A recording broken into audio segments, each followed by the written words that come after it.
You guys ready? Always ready. All right. Well, welcome everyone to another episode of MProper Mimi, where we talk about empowering women at home, work, and play. And today I have two guests with me, and we're going to talk about what it feels like when we're playing with our podcasts. So I have two great members with me from the Black Podcasters Association. I will let you both introduce yourselves. I mean, that's okay, Corey. You know, it's all improper here. So cheers. Happy birthday to Mimi. Cheers. Happy Hey, birthday. Happy birthday, Mimi. yes, woohoo. And these are just, vitamin waters. We're Yes, trying to keep vitamin. everything very on the up and up. That's But right. yes, I have with me Corey and as well Raphael. So thank you guys for being Oh, here. definitely. Couldn't miss this. It's an honor to be here. Actually, it's an honor for me to be here because Raphael was so gracious to have me into his studio today. So we're just, slumming it with my homies. So actually, why don't you guys tell me a little bit? Well, we'll let Corey go last. So Raphael, tell me how you got involved with the Black Podcasters Association. Well, I was roaming on the internet streets one day, and Corey found me and just hijacked me or kidnapped me or He something. kidnapped, like that. yes, he Yeah. kidnaps a lot. Nigerian style. There's a lot of kidnapping. His family didn't want to give up the money, so I kept them. So you kept him. They still won't give up the money. They still won't. I don't think my family will pay for anything.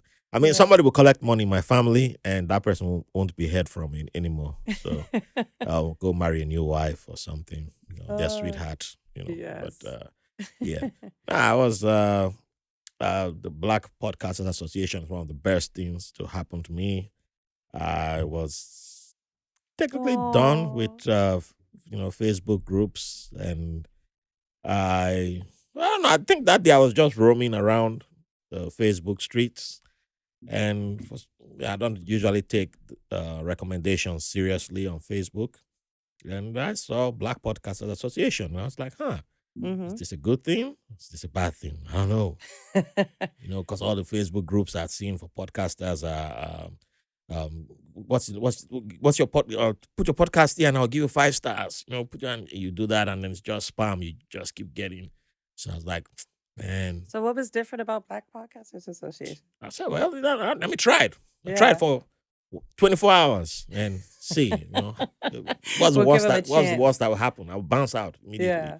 And lo and behold, 2 years later, I'm here. I've been to Afros and Audio Festival in person, thanks to BPA, and made new friends. I've collaborated with a whole bunch of members, and hey, it's one of the best things that happened to me in my podcasting career. So You learned a lot. I've encouraged many people to join, people who are on their beginning of podcasting, people who have already been podcasting, and no matter where you are in your podcasting career, I keep telling people like this is one of the best things to join. Even those who are overseas, I keep talking to them like, hey, don't think it's only for Americans. Yeah. There's room for you here. There's room for all of us. So come join, check it out. And you'll benefit like I have done, like I'm still doing. So yeah. So it's just helped me in my growth. It's helped me to embrace myself even more. And I hope that it will do the same for everybody. Excellent. Yes. I mean, I definitely, when I found Black Podcast Association, I really found it to be a lot of information, a lot of people sharing their experiences, and just even exposing me and letting me know that there's other people out here doing the same thing that we're doing. Oh yeah. And so, yes, that there's other people out here doing exactly what we're doing. And it just, encouraged me to keep at it. Yeah. A lot of people, they only start and they may not finish. They may do like 5 episodes and they'll be like, I'm done. I can't keep doing it. I can't edit. I can't get any listeners or anything like that. So I found a lot of information, from the group that was like, oh, okay, yeah, let me try this or try that. And like you said, collaborations. And so Mr. Gumbs, what's up? Hey, Corey.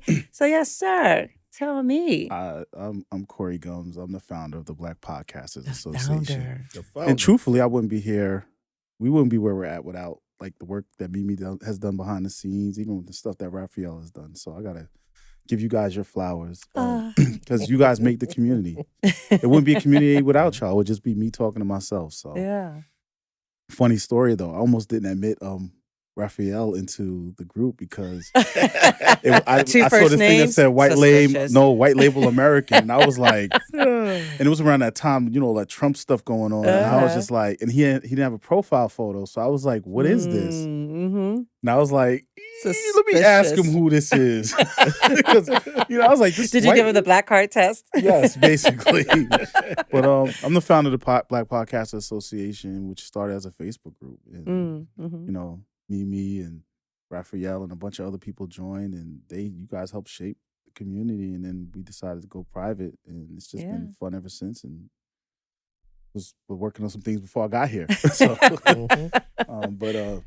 Yeah, it's been a great, and I got to credit you and Afrika. I always tell a story like I love it. I wouldn't be doing these. I wouldn't be doing these interviews and live streams and talking publicly if it wasn't for that time you and Afrika clowned me for when I was like, I got to be behind the scenes, and it's like, no, Corey, you got to be in the forefront. So right, I'm always indebted to you for that. Well, and other things as well. Well, thank you for letting us kick your butt and, encouraging you to step out there. Brooklyn kicked his butt, by the way. A Brooklyn transplant, no less. But still Brooklyn. That's right. Still credit. Brooklyn all day, every day. That's right. Excellent. Well, as you guys can already tell, these are not the voices of our typical guests. Usually we have women and we're talking about things that empower women. But I think, a lot of the things that help us to share and expose our voices, we have a lot of supporters out there. And those supporters are Black men. They could be white men. They could be white women. They could be Filipinos. They could be Spanish, from many different areas. We really form this village to help us to grow and to encourage each other along the way. So I would love to ask you guys, when you think of empowering women, hopefully you have some strong women figures in your life, who kind of comes to mind of who you, that's your heart. That's who you would, go to bat for. Like, these are the women that have kind of shaped your, vision of women, Hopefully y'all have some positive, role models. I got mommy issues. I'm like Anakin. It could have been, you're turning into a Skywalker. Anakin, you're breaking my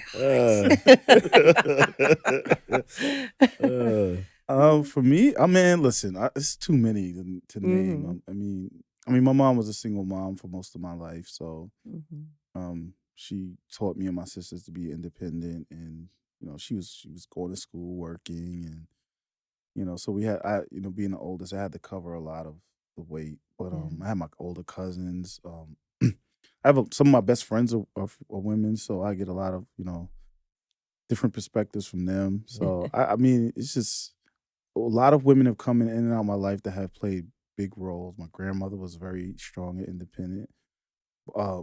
Didn't really know my father's side, but I did know some things of her. I had some experience, so she was even like a strong woman, and she's done a lot, in Puerto Rico. So, I just come from that vein. But I gotta, some of my best friends have been like really there through the thick and thin, and the ups and downs and the crazy moments of my life. So they've been a big help. But my mom, my cousins, my sisters, my grandmothers. It's just like, and I think that's why, like, you, Afrika, a lot of the women in the community as well. Like, y'all have been some of the biggest components on helping the BPA move as far as it has. So, and that's why I champion it. That's why we try to do like the women's history thing, and I have some other things in the works that I want to start doing. But those, it's just funny. I'm like. Like that, asking me that question, I realized like how many women actually have influence over the things that I do. That's right. That's right. We don't always agree, and we bump heads a lot, but they do have influence. So I can't deny that. Yeah.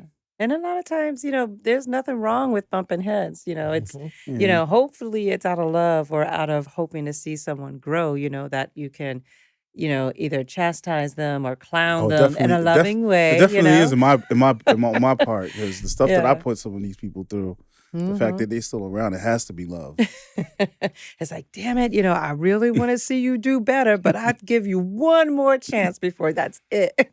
Yeah, and they give me another chance. So Yes. Women, sometimes we can be, I tell people a lot of times, especially last year, I got to find a new word for 2024, but right now it's been boundaries for 2023. So as much as we want to, love on people and help other people, we also have to like look at ourselves and protect ourselves and what it is that we're trying to achieve. yeah. And so, I've been telling people boundaries, boundaries, boundaries. But yeah, there are a lot of times where you might give people 2, 3 chances because you can see that potential in them and you really want them to reach that next level, so you really try to encourage them and I'll be so crossing boundaries. yeah. I'm a habitual boundary stepper. He's the hot stepper. Yes. All right, Raphael. Yeah. So, I'm a big believer in, the past accounts for the present and the future.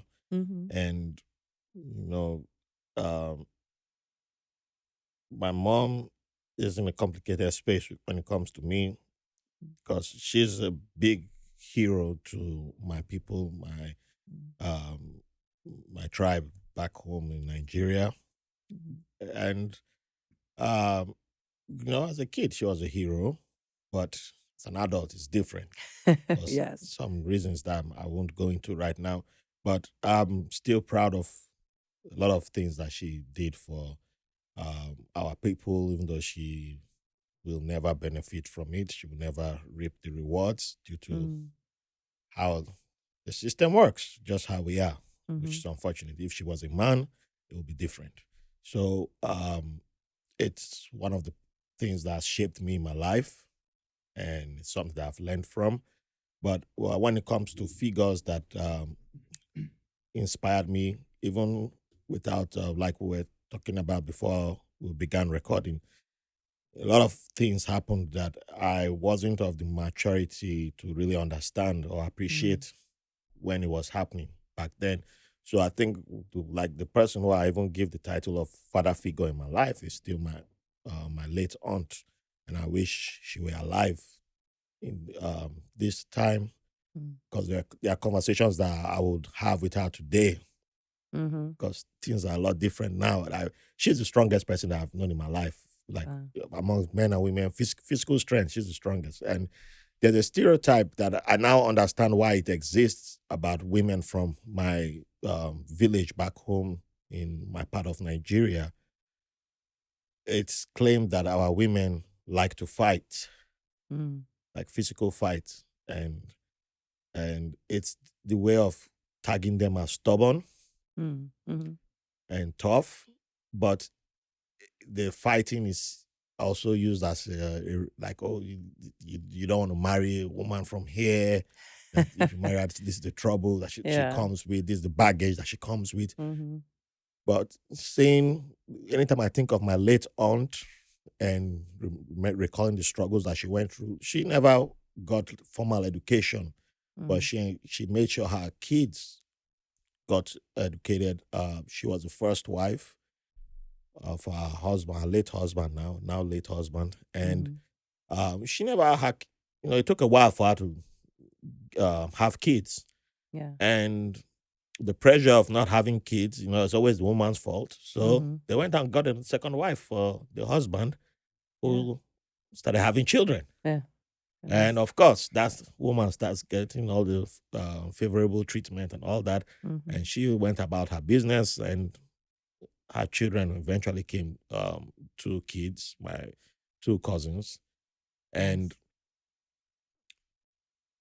she made sure they were taken care of because Mhm. they were no longer favorable. They were no They're longer number 1. favored, even though she's the first wife, which means Mhm. they should be the system. They should be no, they should come first. But she had to use her own money to Take care spend, of them. make sure they got educated, do everything, because the dad is like this, the second wife's kids, get everything. They're in the same house, by the way. But Yeah. it's the Wow. older I get, I start understanding these things. Mm-hmm. But at the same time, for some reason, I was like one of our favorite nephews. And anytime I came to visit, Uh-huh. my favorite food to eat back then was black eyed peas. I like And black eyed peas. yeah, we just call it beans back home. But yeah, so yeah, for the audience to know, it's black eyed peas. And she called them by my native, my traditional name, Layefa, or, and she would just, what do you want She'd to always eat? make If I them said I for wanted to you. eat that all day, that's all I'm getting. And I didn't understand. I thought, everybody had the same amount of money like my mom did. Yeah. She would make it happen. She knew I didn't like eating fresh fish, Mm-hmm. like most of our people. So my food didn't have that, Yeah. which was going out of her way to make it happen. But she was one of the first people to actually show me affection, unlike most of the family, because for an Ijaw boy to not be eating fish, That's a problem. I still remember the insults that I got as a child, Mm-hmm.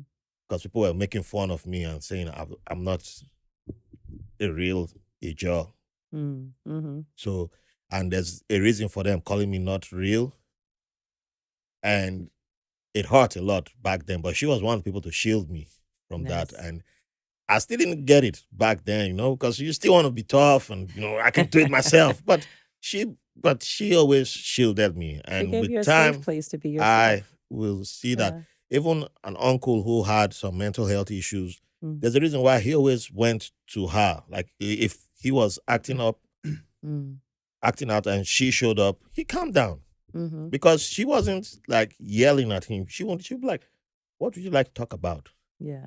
And he said, I remember one time he said he wanted to convert from Christianity to Islam. And she said, okay. Well, the whole family, everybody's like, how dare you? This man had schizophrenia or something which hadn't been diagnosed back then. Yeah. And you are busy shouting at him, yelling at him, throwing stuff at him. She was the first person to have that mind to be like, let him speak. Yeah. Let him just say what he wants to say. And within like 10 minutes, he wasn't yelling at anybody there, but people wanted to go. So one time he would pick up machete to, like, he wants to fight the whole family. And people didn't get it, that just let the guy be. He's just sick. Let him be. And she treated him. And when he figured it out that, okay, I don't want to be a Muslim anymore, he wants to be something, she was like, okay, come talk to me. And so he even when they wanted to take him to hospital for treatment, he said if she doesn't come with him, he won't take any medication, he won't listen to any doctors. She had to come. They had to go get her from Lagos because we didn't live in Lagos, so she would come. Yeah. And that was the only time. So there were traits of leadership that she exhibited. Yeah. She showed a whole lot of, what she was showing us. And we had somebody who was a major general in the family, and we were ruled by the military, which is why I don't listen to people online who shout Africa should be led by the military. I'm like, this woman exhibited powerful leadership back then. And yes, I saw her lift the man up and slam the man one time when he overstepped. Yeah, if he overstepped, she would beat him. But I don't gotta fight. But she was a calming presence, and people listened to her when she spoke, and she didn't have to yell, but she could switch to that too if you needed. If you needed that, she could do that. But I think with time, I started copying her without even realizing it. That, like when I would eventually get into the Navy, and I would think that, it's because I met Americans, and this is how I started copying leadership. I think she had been inspiring me from a long time. Wow. Because I never had a physical strength. Her son was the person who had that strength because he's way bigger than I am. Yeah. He had his mother's size. So yeah, he had that physicality. But I never was that huge. But people always shared stories with me. People opened up to me. So I got something from her.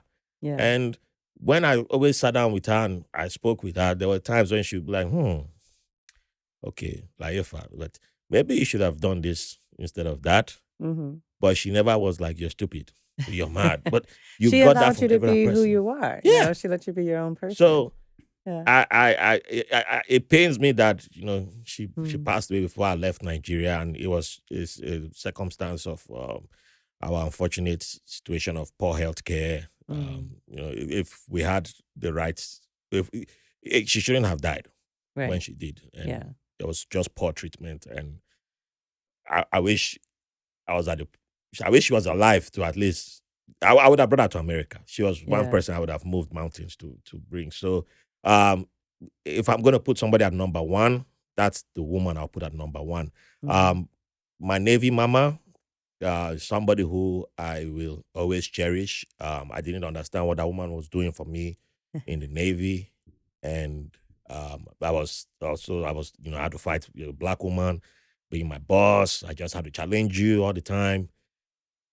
Yeah, um, it But she was. It's a She is the bliss. reason why I have my Navy Marine Achievement Medal. She is the Mhm. reason why I have a whole lot of accolades that I got, and she fought. She was fighting the fight that I understand the whole politics in the military. I understand it, and Yeah. she did such a great job that after she left, they couldn't scratch my name out of the records. People tried. I'm sure they did, yeah. They tried, but Mhm. she had done the paperwork so well that Mhm. nobody could take my name out, and I got everything that she had made sure I was going to get. Yeah. And that's how I knew, because my supervisor didn't get what he was supposed to get, because he was relying on the person who was ahead of her Mhm. to take care of him, and that person dropped the ball. Yeah. Every other person who was relying on someone else, the ball got dropped, and I saw the reaction. I was like, dang, I'm not going to get anything.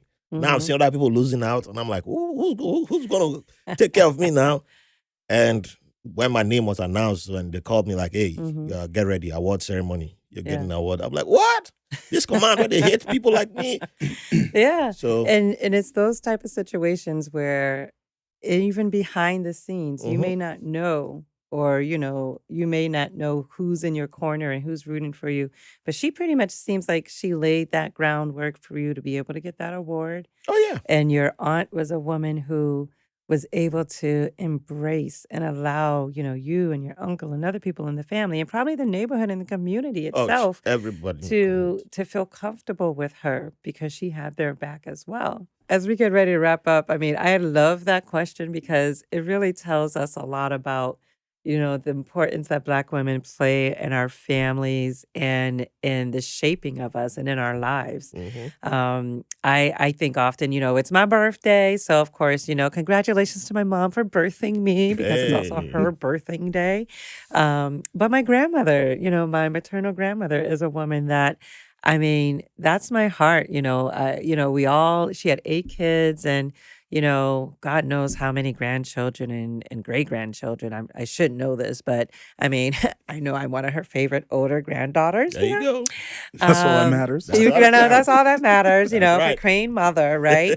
But I mean, usually, you hear improper Mimi talking about, all kind of things that women go through and what we've survived. But I'm actually coming out with a new podcast, and it's going to be The Legacy of DeeDee. Hey. So DeeDee's my grandmother, All and right. she's one woman that I really have a lot of respect for, and that has really, I mean, she shaped the lives of all of 8 of her kids, and then they in turn shaped us, her grandchildren. Mm. And it just opens up a whole world of like our family history, her being born in the 30s and then, raising kids from the 40s all the way through like the 90s, really. So it was like really great to conversate with her and hear about what it was like for her growing up. I also talked to my aunts and uncles to hear about what it was there like from their perspective. Yeah, Um, who knows? Eventually, I might even have to talk to the grandkids because, you should. from my perspective, I called her DeeDee because she was too young to be a grandmother. But then now all these little new age millennial kids are like, grandma, great grandma. I was like, who are they talking about? You know? But, Dee Dee really was a pioneer in my eyes of, a self sufficient woman. She went back to school, I think like in the 80s or 90s to get her education, to get her bachelor's degree, Wow. after she had all her kids and everything. So we were really proud about that. and just her characteristics and her honesty and her faith and her determination, that really played a big part, I think, in my mom's life and my life and a lot of people in the community. So just want to, I'm really glad to hear that. yeah, Yeah. That's something I've been talking to my friends about. Like, yeah, sit down with your family members and just press record on your phone or start a absolutely, podcast like that and yeah, start chronicling your family story because it's just so many.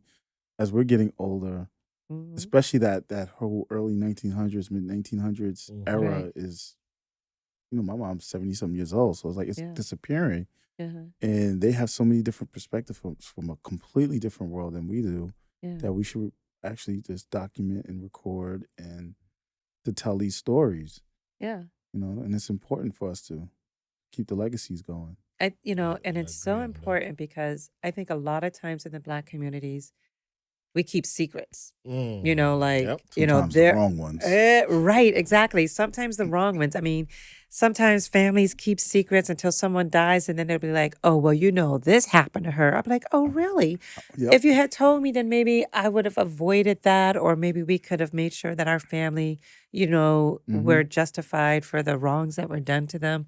But yeah, so it's so important to not only hear our elders' stories, but even, like my mom and her siblings, like they have a whole nother perspective to this angle of who she is as a woman that I never knew. So I Right. loved hearing, their reactions and their to the questions that I was asking them. I was just want to add too, like, considering the way social media and the podcast space has been going, especially in the Black community, in Yeah. regards to how we look at women and the relationships between men and women, and it's just polarizing thing that's going on right now. Yeah. Gender We need to wars. have those stories to counteract it because I tell people all the time, like, some of these things y'all saying didn't even apply to Black Americans. Like the Right. whole man does this, woman does that, because we were in a specific type of environment where majority of the times the women was carrying the household. The women, it Yeah. wasn't that they were emasculating the men. It was just the way the system was. Yeah. They were easily employable. They were the ones out there making the money, and the man was home doing whatever he was doing or trying to do to maintain the house. So Yeah.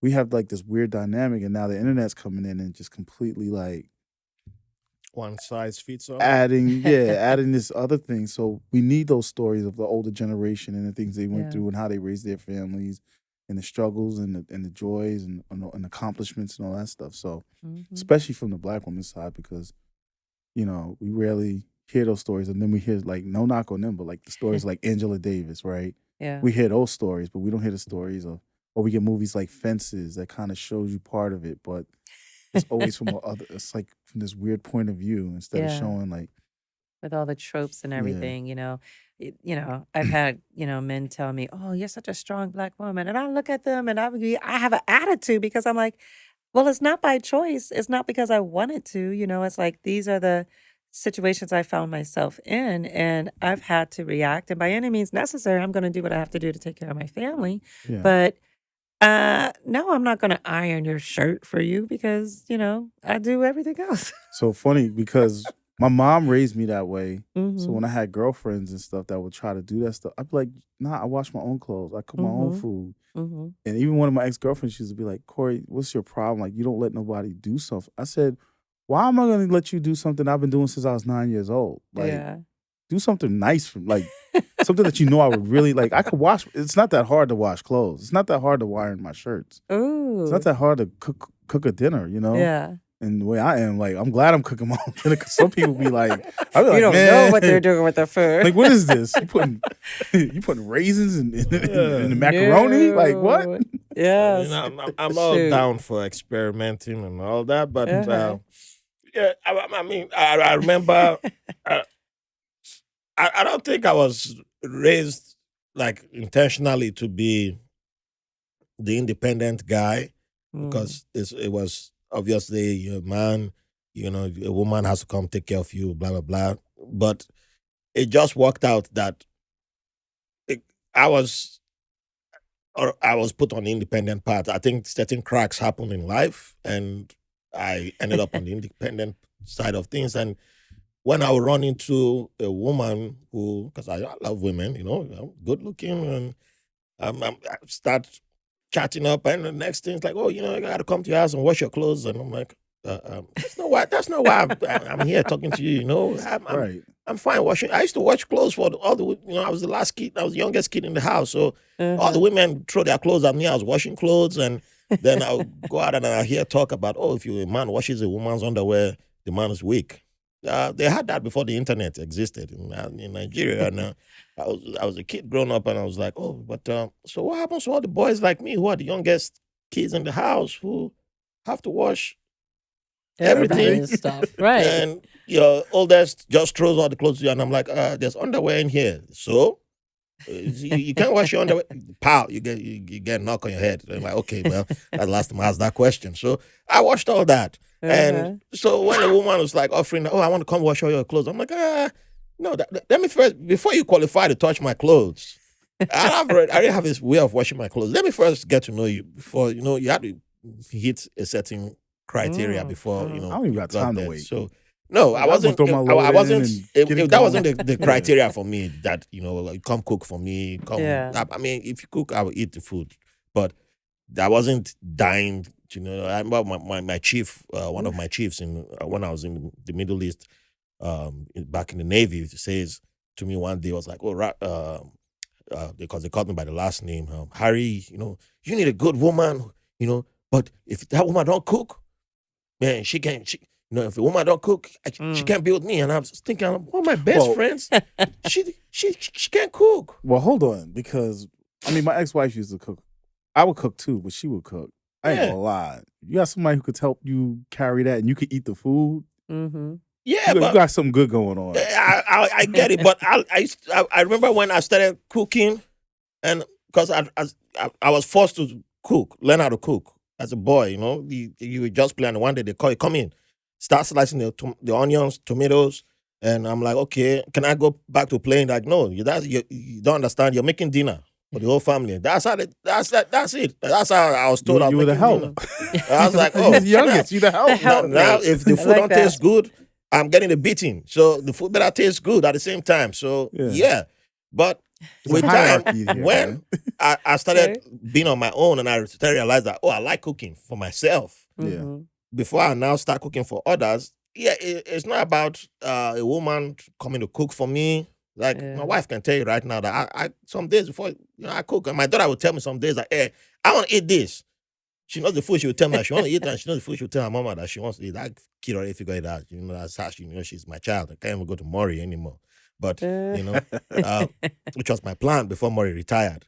But just to go on TV, that's all. It's not for any other reason. You're terrible. I'm still pissed. There's other ways you can get on TV, Exactly. I watched that show for 2 weeks, my first 2 weeks in America. So that was the dream. I want to be on The Price is Right. That's where I want to go. That's not how you, if you want to become an American, that's how you watch. You get the language and everything. I just, I love cooking. I love being in the kitchen sometimes. It's therapy for me sometimes. I just do my dishes. I do stuff that I used to do back home, clear the dishes before I start cooking.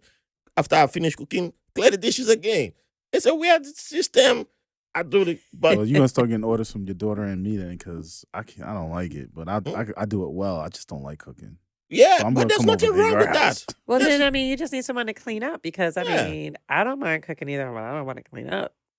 But you got to do it all at the same time as you go. I have women friends who don't cook. Like, I have one of my best friends. She's not a great cook, and I think that made her scared of dating Nigerian men, because she was like, "Well, what?" I'm like, "Look." Well, if he's doing well enough, he could take her out to eat. If the man is worried about that, the man already like you. He's not into you, because the man's into you. Well, we cook. Yeah, we cook. I cook. I can tell you that's probably one of the fastest ways to my heart is you can cook. So. Yeah, that's exactly. Well, you got to iron my clothes and shine my shoes, and that would be I'm terrible. really impressive. In the Navy, I got people to iron for me. I'm not getting my shine box. Let me show you how good I got people to iron for me. A racist was ironing for me. You win. Was that it? You win. And on that note, thank you both again for being here Oh, with me today. I Hey, really appreciate I it. was I not can't gonna think. miss this. Oh, thanks, Corey. Can't think of a better way to bring in my birthday. Hey. You know what hey. I say, right? The party don't start until Mimi shows up. Well, I Now say we are that officially too. in Yeah. holiday season. 'Tis the season. Yes. Well, you could definitely find me at impropermimi.com. You could get on the podcast. You could, all the social medias, all improper Mimi. That's improper with the M. And yes, tell the folks how we could find you guys, how we can reach you guys as well. Like, where can we find you? Just go to whitelabelamerican.com or you Yes. download the app from the Google Play Store, White Label American app on the Google Play Store. And yeah, we're also on Patreon. So yeah, for as low as $3, you can get bonus content, videos. Right. You can buy our merch too. It's made by a veteran, also a cool brother. So yeah, you're supporting black-owned veteran businesses. So buy our merch, and we have new designs coming out, Nice. new colors, everything awesome. So go get it. So keep supporting us. 5 stars, everything awesome. Awesome. Excellent. And I you, mean, Corey? for me, just go on any social media platform, search for the Black Podcasters Association. It's too many different handles because of Yeah. all the different requirements that these platforms have. But the Black Yeah. Podcasters Association on like Instagram, Facebook, TikTok. Right. And also you can go to blackpodcastersassociation.com or getbpa.com if you're interested in learning more about what we do and joining. Yeah. And I recommend definitely, if you're not, already following, then definitely look up these two guys, follow them, spread the word because the Black Podcasters Association is a great organization. And I'm looking forward to, the next new year. I mean, this is my new year because it's, when the sun starts to rotate around me on my birthday. Hey, But, I know 2024, we're going to have a lot of things planned for everybody too. Yeah. So, that's right. yes. And if there's any ways, like if you have any ideas of how we can support women, across the board, doesn't matter. I mean, we deal with Yeah. Black women, but any woman, please reach out to me and let me know because I'm always looking for new ideas and new ways Yeah. to do so. Definitely. I am here to help share the info. Well, thank you all. Thank you. Yes. See you guys.